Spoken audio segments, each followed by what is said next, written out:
El hombre más sabio que ha existido no siempre fue el más poderoso. Antes de la gloria, antes del templo, antes de los secretos, hubo un joven rey sentado en un trono que no sentía suyo, Salomón, hijo de David, un rey elegido, pero no preparado. Las miradas del reino pesaban sobre él. Las decisiones lo perseguían incluso en sueños. Gobernar hombres era difícil, pero entenderlos era imposible. Y fue en medio de esa duda cuando hizo una petición que cambiaría el curso de la historia. No pidió riqueza, no pidió victoria, pidió sabiduría. Pero hay algo que nadie le advirtió, que la sabiduría abre puertas, y no todas deberían abrirse. Todo comenzó con un objeto pequeño, aparentemente insignificante, pero cargado con un poder que no pertenecía a este mundo. Un anillo. No era de oro común. Sus grabados no eran humanos. Símbolos antiguos, imposibles de comprender, pero imposibles de ignorar. Se decía que contenía el sello divino, un puente entre lo visible y lo prohibido.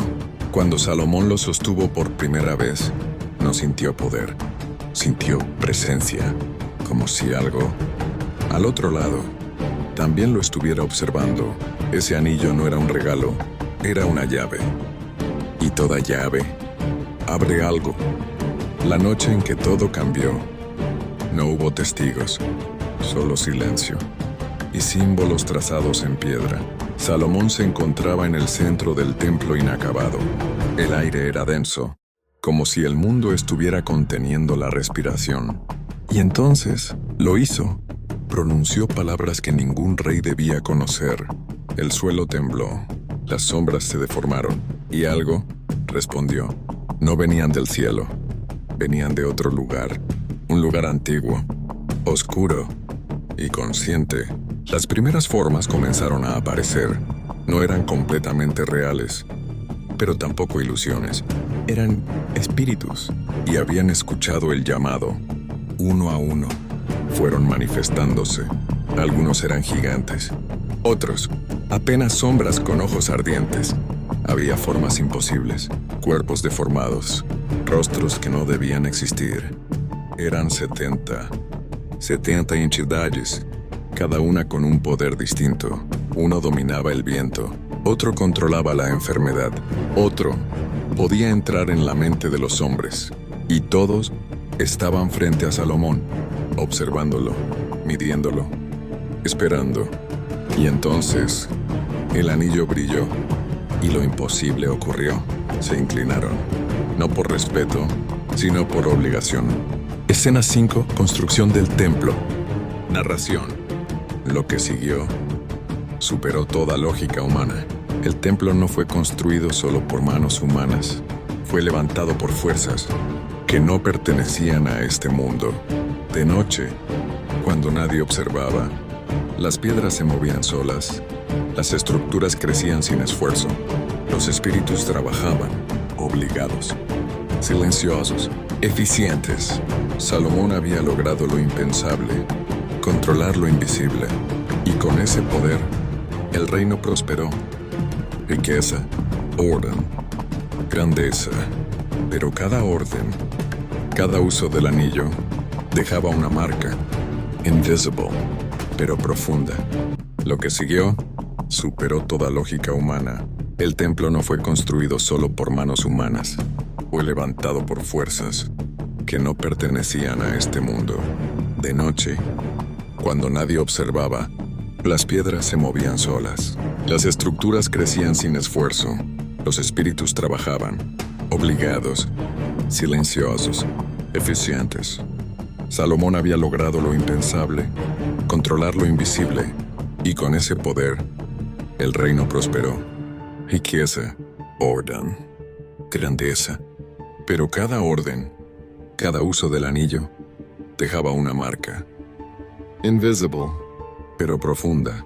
Entre los 70, había uno distinto. No obedecía igual. No bajaba la mirada. No temía. Mientras los otros se sometían, él observaba, como si supiera algo que Salomón ignoraba. Una noche habló, no con palabras, sino directo a su mente. Crees que tienes el control, pero cada vez que nos llamas, te acercas más a nosotros. Salomón intentó dominarlo, ordenó su sumisión. El anillo brilló con fuerza, pero no ocurrió nada. El espíritu sonrió y desapareció. Ese fue el primer momento en que el rey sintió miedo. Después de eso, todo cambió. El aire del palacio se volvió denso, como si los muros respiraran una memoria prohibida. Las antorchas ardían con una luz inestable, proyectando sombras que no obedecían del todo a sus dueños. El rey caminaba entre columnas antiguas, pero cada paso resonaba extraño, como si ya no perteneciera a ese lugar. Los 70 no se habían ido, persistían, no como figuras visibles, sino como una presencia constante, suspendida en cada rincón de su mente. No hablaban, pero influían. No ordenaban, pero inclinaban cada pensamiento. El trono comenzó a transformarse. Ya no era símbolo de poder, sino de carga. Cada vez que el rey se sentaba, sentía como algo lo atravesaba, como si su voluntad fuera filtrada, dividida, analizada. Las noches se volvieron insoportables. Al cerrar los ojos los veía con claridad. Ya no eran sombras. Eran rostros definidos, antiguos, solemnes, rodeándolo en silencio, observando cada duda, cada miedo, cada recuerdo. No lo atacaban. Eso era lo peor. Solo estaban ahí, esperando. El rey intentó resistir. Se aferró a lo poco que quedaba de su identidad, repitiéndose que aún gobernaba, que aún decidía, pero cada pensamiento era interrumpido por una multiplicidad invisible. Una idea nacía y era examinada desde decenas de perspectivas. Una decisión surgía y era corregida antes de completarse. El silencio desapareció de su mente y en su lugar quedó un consejo eterno. El reino comenzó a prosperar. Las decisiones del rey eran exactas, casi perfectas. No había errores, no había vacilaciones. Todo fluía con una precisión inquietante, pero algo se perdió: la humanidad. Sus súbditos lo sentían sin comprenderlo. El rey seguía presente, pero distante, como si mirara el mundo desde otro plano. En el templo los sacerdotes percibieron el cambio. Los símbolos sagrados vibraban, las ofrendas se alteraban y los rituales ya no respondían como antes. Algo antiguo se estaba manifestando, algo que no pertenecía a los hombres. Y entonces el rey entendió: no había sido elegido, había sido preparado. Los 70 no eran visitantes, eran fragmentos de una voluntad antigua, dispersa en el tiempo, esperando un recipiente. Y él había sido ese recipiente. El trono dejó de ser un asiento, se convirtió en un umbral. Con los días, su mirada cambió. Ya no reflejaba miedo ni duda, sino un conocimiento profundo, imposible, ajeno. El reino prosperó, sí, pero a un costo invisible, porque con cada decisión perfecta, el rey desaparecía un poco más, hasta que no quedó nada de él, solo la voluntad colectiva, observando, esperando, porque aquello que despertó en el trono apenas comenzaba. Caída del anillo. Después de eso, todo se quebró en silencio. Y entonces sucedió. El anillo desapareció, sin aviso, sin señal, sin explicación. El objeto que le daba control ya no estaba. Durante un instante imposible de medir, el mundo pareció contener la respiración. Las antorchas titilaron con violencia, proyectando sombras que ya no obedecían a la luz. El aire se volvió denso, pesado, como si algo hubiera sido arrancado de la realidad misma. El rey no se movió, su mano permaneció extendida, aferrándose a un poder que ya no respondía. Vacío, por primera vez. No sintió a los 70, ni susurros, ni presencia, ni juicio. El silencio lo envolvió, pero no era paz. Era abandono, un abismo interior donde antes existía una voluntad compartida. Algunos dicen que fue robado, que alguien, oculto entre las grietas del reino, comprendió su naturaleza y lo reclamó en secreto. Otros afirman que el anillo nunca le perteneció, que solo fue un portador temporal, una pieza en un designio antiguo que jamás estuvo bajo su control. Pero existe otra versión, una que apenas sobrevive en murmullos, que el espíritu rebelde vino por él, no como ladrón, no como enemigo, sino como dueño, porque lo que fue sellado una vez jamás dejó de existir. Y cuando el anillo cayó, no solo desapareció, se llevó consigo el equilibrio. El rey cayó de rodillas, no por dolor, sino por la ausencia. Su mente, antes clara y múltiple, se fragmentó en un caos insoportable. Donde antes había precisión, ahora solo quedaban ecos rotos, pensamientos incompletos, decisiones que no podían formarse, vacíos que crecían sin control. El palacio reaccionó. Un temblor sutil recorrió sus cimientos. Las paredes susurraron con un eco profundo, como si despertaran de un largo encierro. En el templo, los símbolos perdieron su brillo. Los sacerdotes sintieron el quiebre. No era el fin, era el inicio de algo peor, porque el anillo no se perdió, fue reclamado, y aquello que lo reclamó ya no estaba contenido. El rey alzó la mirada. Sus ojos, antes llenos de conocimiento imposible, ahora reflejaban algo más peligroso, vacío absoluto, sin guía, sin límite, sin control. Y en algún lugar, más allá de toda forma, algo despertó, algo que ya no necesitaba intermediarios, algo que había esperado en silencio, paciente, inevitable, porque el verdadero poder nunca estuvo en el anillo, sino en aquello que lo habitaba, y ahora estaba libre. Sin el sello, no había cadenas. Los espíritus ya no estaban obligados, ya no respondían, ya no obedecían, se dispersaron, como sombras liberadas, como fuerzas que nunca debieron ser contenidas. El aire cambió. Invisible, pero innegable. El equilibrio que alguna vez sostuvo el mundo comenzó a fracturarse en silencio. No hubo explosión. No hubo grito. Solo una ruptura lenta. Inevitable. Algunos desaparecieron. Se desvanecieron como si nunca hubieran existido, arrastrados hacia planos donde la mirada humana no alcanza. Su esencia se diluyó en lo desconocido.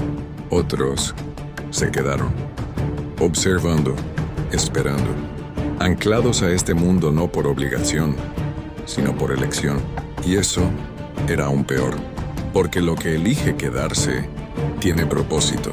Las ciudades comenzaron a sentirlo, no en forma de caos inmediato, sino en pequeñas alteraciones, decisiones extrañas, sueños compartidos, sombras que permanecían demasiado tiempo en el mismo lugar. El mundo ya no era el mismo. Y en el centro de todo, Salomón lo sabía. No necesitaba pruebas, lo sentía en el peso del aire, en el silencio entre pensamientos, en la ausencia de aquello que antes lo guiaba. Había cruzado un límite invisible, uno que no estaba destinado a ser cruzado. Su trono, antes símbolo de dominio, ahora parecía un recordatorio constante de lo que había perdido. Ya no había control, solo consecuencias. Y en medio de ese vacío creciente, una certeza comenzó a formarse. No todos los espíritus se habían ido. Algunos permanecían cerca, demasiado cerca. No intervenían, no hablaban, pero observaban cada movimiento, cada decisión, cada duda, como si esperaran el momento exacto, el instante preciso, para actuar. Y fue entonces, en medio de esa tensión silenciosa, cuando la verdad se volvió imposible de ignorar. Si te gustó este video, toca la campanita, suscríbete y dale like. Si te gustó este video, toca la campanita, suscríbete y dale like. El templo quedó en pie, majestuoso, perfecto, imponente, pero vacío, como el alma del rey. Sus muros, tallados con una precisión imposible, aún reflejaban la grandeza de una era que había rozado lo divino. Las columnas se alzaban firmes, desafiando el paso del tiempo, como si ignoraran que aquello que les daba sentido ya no habitaba en su interior. El silencio se instaló en cada rincón, no un silencio de paz, sino de ausencia, uno que pesaba, uno que observaba. Las antorchas dejaron de encenderse por completo. La luz ya no danzaba sobre las piedras sagradas. En su lugar, una penumbra constante envolvía el templo, como si algo invisible reclamara ese espacio. Salomón murió siendo recordado como sabio, como poderoso, como legendario. Los relatos lo elevaron. Las generaciones lo convirtieron en símbolo.